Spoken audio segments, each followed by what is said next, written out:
With the increased militarization and state violence in the aftermath of the uprising, many young people in Soweto found themselves isolated and disenfranchised. Gangs became a means of survival and self-expression. While many youth in Soweto were deeply involved in student activism and the Black consciousness movement, others turned to street culture as a form of resistance. This culture was often defined by violence, defiance, and the formation of groups for self-preservation. The gangs provided a sense of identity, protection, and community for individuals who felt neglected by society. Many of these early gangs were loosely organized and were a response to the harsh conditions of township life.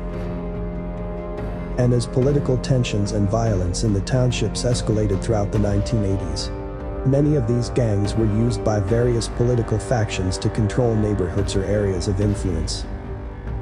Some gangs were aligned with political movements, while others operated as independent entities focused on crime, such as extortion, drug trafficking, and protection rackets. Most of these gangsters were from the Pantsula subculture. The term Pantsula refers to a distinctive youth culture that became associated with rebellious, working-class youth in the townships. The name is derived from Pantsula, a type of fast-paced dance that became a hallmark of the subculture, and is often used to refer to the youth who were part of this movement. The subculture was heavily influenced by urbanization, cultural shifts, and the daily struggles faced by young South Africans under the oppressive apartheid regime. The Pantsula dance itself is an energetic, fast-moving style, characterized by sharp foot movements and intricate body movements. It originated in the working-class areas of South Africa in the 1950s, but by the 1980s, it had evolved into a major component of the Pantsula subculture. The dance style was both a form of artistic expression and a way of asserting identity, especially for young people facing racial and socio-economic inequalities. The Pantsula youth rejected the stereotypical image of the good, obedient black person that the apartheid regime sought to impose. They embraced a more defiant and outspoken identity, using their appearance, music, and dance to make a statement about their resistance to oppressive systems. Through Pantsula came the Jackroller, referring to a particular kind of gang activity that became common in Soweto during the 1980s and 1990s. Jackrollers were known for armed robbery, particularly targeting people on the streets in broad daylight. The gangs would often prey on vulnerable individuals, including those who were walking home from work or school, and use violence to steal cash, jewelry, or anything of value. They would often operate in groups, using intimidation and quick, violent tactics to take advantage of their victims, including rape. While the Jackroller gangs often had a more spontaneous, disorganized feel, and mostly fighting among themselves, some groups began to function in a more organized manner. They would stake out areas of the township where people were likely to carry cash, and then ambush them in groups. The gangs sometimes worked in a loose network, coordinating their actions and splitting the profits from their criminal activities. The violence of their crimes and the unpredictability of their attacks made them infamous. For many of these gang members, joining a gang provided an immediate form of economic relief. It was often a way to obtain cash, food, and other resources that were otherwise inaccessible. In the absence of formal employment opportunities, jackrolling became a way to survive, albeit through criminal means. The gangs also provided a sense of family and camaraderie, especially in an environment where family structures had been weakened by the impact of apartheid policies. In Johannesburg, house robberies became particularly notorious throughout the 1980s. Robbers would often enter homes, using violence or threats to steal valuables such as cash, jewelry, and electronics. These robberies were often planned and executed with precision, reflecting the growing sophistication of the criminal gangs operating in the city. These home invasions became an escalating trend, targeting middle and upper-class residents, who were seen as easy targets for quick and profitable crimes. One of the most alarming forms of crime that also emerged during the 1980s was carjackings. Alongside the increase in violent street crime, Johannesburg saw a surge in business robberies and heists. Criminal groups often targeted businesses, especially those that dealt in cash or valuables, like jewelry stores, liquor shops, and banks. The gangs would rob these businesses in well-coordinated attacks, sometimes employing inside informants or posing as customers to get close to the cash or goods they were after. High-profile heists made headlines during this period, and they often involved sophisticated planning and large sums of money or valuable items being stolen. Criminals also targeted warehouses or large retail outlets, stealing bulk goods such as electronics, appliances, or clothing.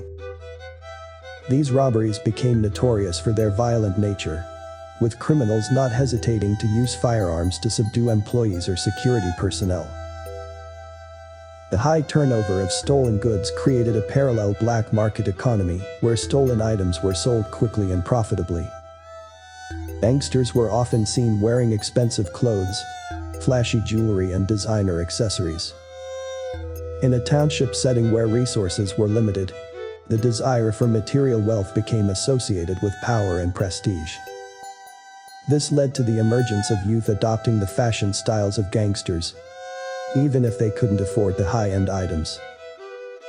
The pursuit of style, in this case, became a way of embodying the power and bravado of the gangster persona. Flashy accessories like gold chains, rings, and expensive watches became part of the allure.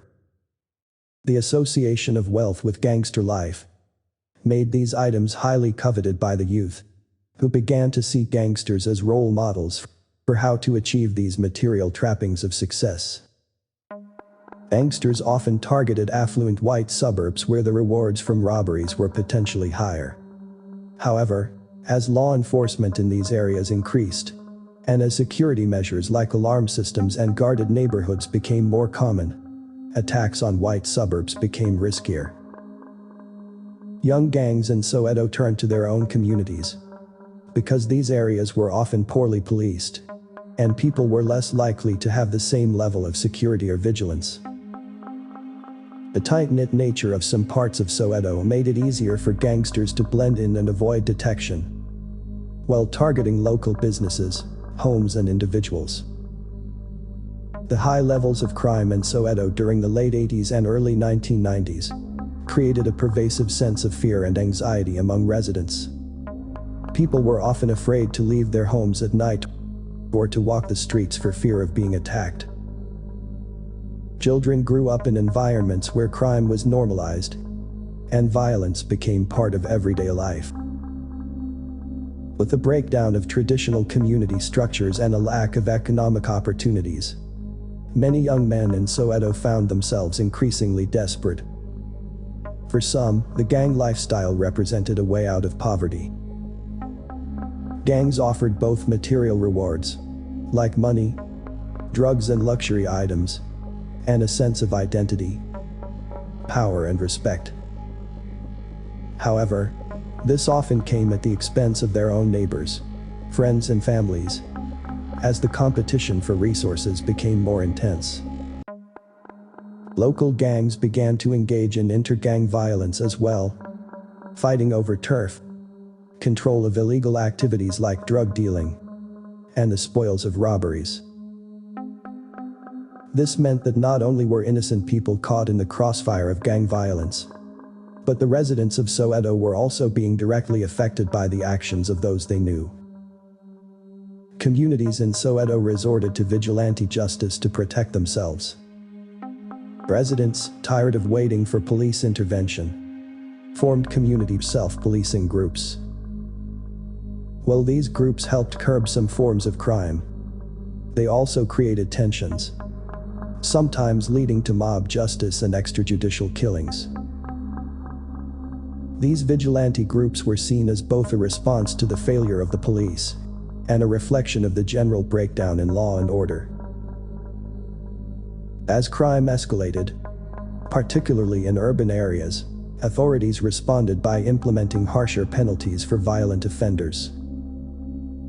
Violent crimes began to overwhelm the justice system, leading to stricter sentences and increased policing. Longer prison terms for violent offenders were intended to deter crime, but also led to a greater sense of disillusionment and frustration among youth, who often felt marginalized by society. Influence of the Pantsula culture that has brought chaos in communities started to extend into the realm of music. A new local genre was beginning to take root in the townships. The beat and rhythms of house music, often playing in the background of the Pantsula dance scenes, laid the foundation for what would soon become Kwaito.